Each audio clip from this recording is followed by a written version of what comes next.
So, hi, welcome back. Sobrang tagal ko na hindi nagluto at nag-cooking vlog.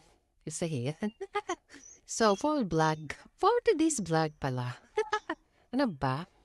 Bakit bakit ka, mister?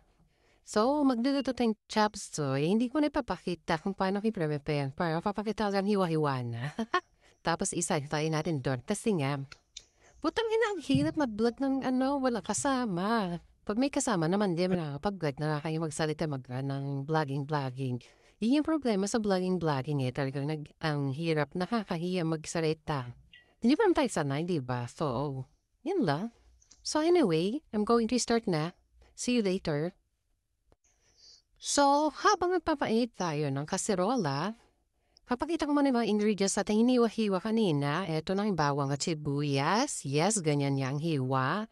We had liver and the small pieces of chicken there. And broccoli. Broccoli to no? Capsicum. Broccoli nga no? Broccoli or cauliflower. Bahala kayo mag-decide kung ano yan.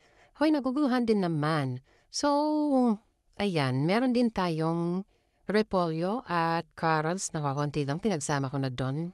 Faminta, asin na pink. O diba? Cornstarch with seasoning and something, yung milk pa doon, no? May mantika as usual. We are pouring some mantika. Tara, gusto mo yung pouring? Mainit agad yan. Siyempre, dahil isa lang yung kamay natin, hindi ko na lang. Sabay na. Sabay na yung sabak na mga sibuyas. Pag naubusan na ng kaluluwa yung aromatics natin, pwede na natin ilagay itong manok, igigisa lang natin hanggang sa maluto siya. Kasi nga medyo matagal-tagal din siya maluto, so ginisa ko muna siya sa bawang at sibuyas, and habang ginigisa ko siya, nilagyan ko na rin ng paminta saka yung liquid seasoning para, wow, alam mo yun, mas kumapit yung lasa, diba? So, ayan na yung paminta ko, diba? Durog na durog na. And to add for aroma na din. Tapos nakakabango din talaga yung ginisang paminta din talaga. Kung pwede na ulam yung ginisang paminta, no? So, ayan, naglagay rin ako ng seasoning kasi wala tayong betchin. Ako na bago gamit ang betchin, patawarin niyo po ako. Pero pare-pareho din naman yan na may mga monosodium glutamate. So, ayan, paghahalo-haluin hanggang magisang tunay yung manok natin. And after magisang tunay yan, diba gisang-gisa na siya, ilalagay ko din yung liver para maluto na din. Actually, tira ko lang yan kahapon yung liver na yan. So, iniluto ko na rin ngayon. Sayang din naman. Tapos, masarap din naman ang chop suey na may cauliflower, diba? Ay, ano ba? Chop suey na may liver.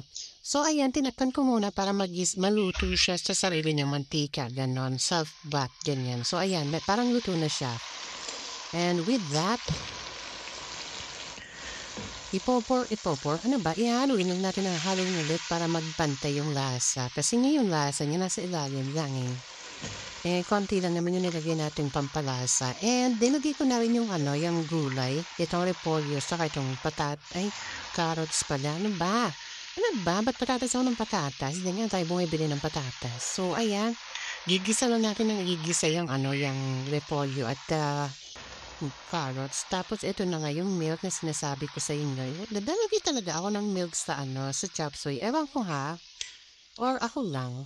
Ako lang ba naglalagay ng milk sa chop suey? Nag-add rin pala ako ng half cup ng water. Kasi nga marami-rami nga yung milk na nailagay ko. Nilagay ko na lang lahat yon.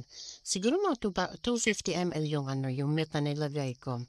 And pakukuluan lang natin yan. Kahit tinapan ko muna siya dyan. Magdadakusin muna sila ng mga sahog dyan. Habang ganyan pa lang ang itsura ng ating carrots at repolyo. Nilagay ko na itong cauliflower. Itong cauliflower ay pinakuluan ko ng 2 minutes. 2 minutes or 1 minute. Parang blanch lang. Para wala lang. Para luto na siya. Para konting luto na lang kako. And nilagay ko na rin itong capsicum na verde at red. Ang ganda ng kulay, no? Parang sarap isalad ng capsicum. Actually, masarap isalad niya itong capsicum. Yung kakainin mo lang siyang ganyan. Dahil magketchup tayo, nilagay ko na lang din dyan. Nag-add rin ako ng pink salt, Himalayan salt daw yan, maganda sa health. Wala lang, kikaya lang tayo. May pambili ako, bakit ba? Nagdagdag din ako ng paminta kasi paminta is life dye. Siguro yung isang ganyang paminta, nauubos ko lang ng isang buwan. Ewan ko ba na itong ulam may paminta? Bakit bakas ganun? Pati pritong itlog. May paminta na din. Sunny side up, may paminta. Ano ba naman to? Pritong manok may paminta. Walang breading yun ha, pero naglalagay ng paminta. Ultimong pritong isda, may paminta, nakakaloka. Dito ko lang dinadap yung mga ganyan-ganyan pagluluto eh. Nagluluto yung mga kasama ko may paminta mga isda, prito lang. Nilagyan ko na rin. Eto na nga yung yung slurry na gagamitin natin. Isang kutsaritang cornstarch and water. And ipopour natin siya dyan para lumapit yung sabaw. Masarap yung yung chopsuey na malapot ang sabaw. I do not know lang Alam mo, sa Pilipinas, may yung mga chopsuey pa doon dati, may mga pa nga itlog ng pugo, ganon. May baby corn. Walang baby corn dito eh. Wala akong nabiling baby corn. Saka mahal ang baby corn dito. May chicharo. Nakalimutan ko rin bumili ng celery pala, no? Masarap ang chopsuey pag may celery, eh. So, ayan. O, di ba? Malapit ng maluto. Kasi tatakpan ko lang. Pakukuluin ko lang ng ilang minuto yan. And that's it. So, pinatay ko na yung apoy para yung ibang init niya mag-stay lang din doon. So, tinikman ko na nga lang yan. Wait, panoorin yung reaction ko,